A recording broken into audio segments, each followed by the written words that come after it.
സിനിമയിൽ കൂവുമ്പോൾ എത്രത്തോളം ടെൻഷൻ ഉണ്ടാവും? എനിക്ക് പിന്നെ അങ്ങനെ ഭീകര കൂവലുള്ള സിനിമകൾ ഉണ്ടായിട്ടില്ല. കാരണം അത്രയും വലിപ്പം ഉള്ള സിനിമകൾ ചെയ്താലേ കൂവലിൻ്റെ വലിപ്പം കൊടുത്തുള്ളൂ. നമുക്കൊക്കെ ചെറിയ കൂവലേ കിട്ടിയിട്ടുള്ളൂ. പക്ഷെ ഞാൻ നായകനായിട്ട് അഭിനയിച്ച സിനിമ ഭാര്യ ഒന്ന് മക്കൾക്കാണ്. ഞാൻ ഭയങ്കര കൂവൽ പ്രതീക്ഷിച്ചൊരു സിനിമയാണ്.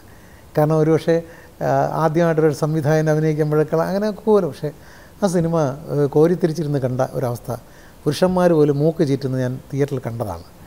നല്ലൊരു സിനിമ. എനിക്ക് തോന്നി സിതാര എന്തുകൊണ്ടാണ് ഇപ്പം ഇത് പറഞ്ഞപ്പോഴാണ് സിതാര ഈ ഇങ്ങനെ കാസ്റ്റ് ചെയ്യണം. സിതാര എനിക്ക് തോന്നുന്നു കുറേ കാലത്തിന് ശേഷം വന്നതാണ് ആ സിനിമയിൽ. അങ്ങനെ കാസ്റ്റ് ചെയ്യണമെന്ന് പറഞ്ഞാൽ അതിൻ്റെയൊക്കെ ഒരു കുറേ പരമാർത്ഥങ്ങൾ നമ്മൾ പറയേണ്ടി വരും. പല നായികമാരെയും ട്രൈ ചെയ്തു. ചിലർക്ക് രാജസേനൻ്റെ ഭാര്യയായിട്ട് അഭിനയിക്കാൻ ബുദ്ധിമുട്ട്, ജോഡിയായിട്ട് അഭിനയിക്കാൻ എന്ന് പറഞ്ഞാൽ സംവിധായകനല്ലേ, ഏതൊരു പൊട്ടുന്ന സിനിമയിൽ എന്തിനാണ് പോയി അഭിനയിക്കുക എന്നുള്ള വിചാരിച്ചിട്ട് അങ്ങനെയുണ്ട്. ചില നായികമാർക്ക് പ്രായം കുറയ്ക്കണം, അത് മക്കളുടെ പ്രായം കുറയ്ക്കണം. മക്കളുടെ പ്രായം കുറയ്ക്കുമ്പോൾ സിനിമ വർക്കൗട്ട് ആവത്തില്ല. അപ്പോൾ അങ്ങനെ ഒരുപാട് കണ്ടീഷൻസ്. സിതാരയ്ക്ക് ഒരു കണ്ടീഷനില്ലായിരുന്നു.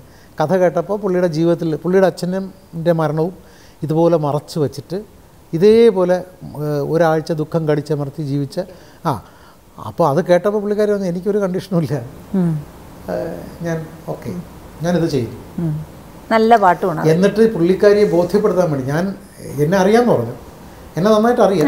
പക്ഷെ എന്നാലും ഞാനിപ്പോൾ എങ്ങനെ ഇരിക്കുന്നതെന്ന് കാണിക്കാൻ വേണ്ടി ഞാൻ പുള്ളിയുടെ വീട്ടിൽ പോയി. കാരണം എൻ്റെ നായികയായിട്ടാണല്ലോ അഭിനയിക്കുന്നത്.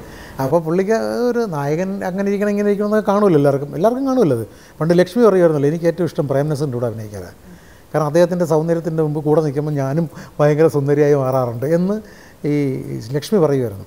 അപ്പോൾ ഞാൻ പറഞ്ഞത് കൂവൽ എന്ന് പറയുന്നത് ഭാരമാണ്. പക്ഷെ എനിക്കങ്ങനെ വലുതായിട്ട് കിട്ടിയിട്ടില്ല. പ്രത്യേകിച്ച് ഞാൻ ഈ ഹീറോ ആയിട്ട് അഭിനയിച്ച സിനിമയ്ക്ക് ഒട്ടും കിട്ടിയിട്ടില്ല.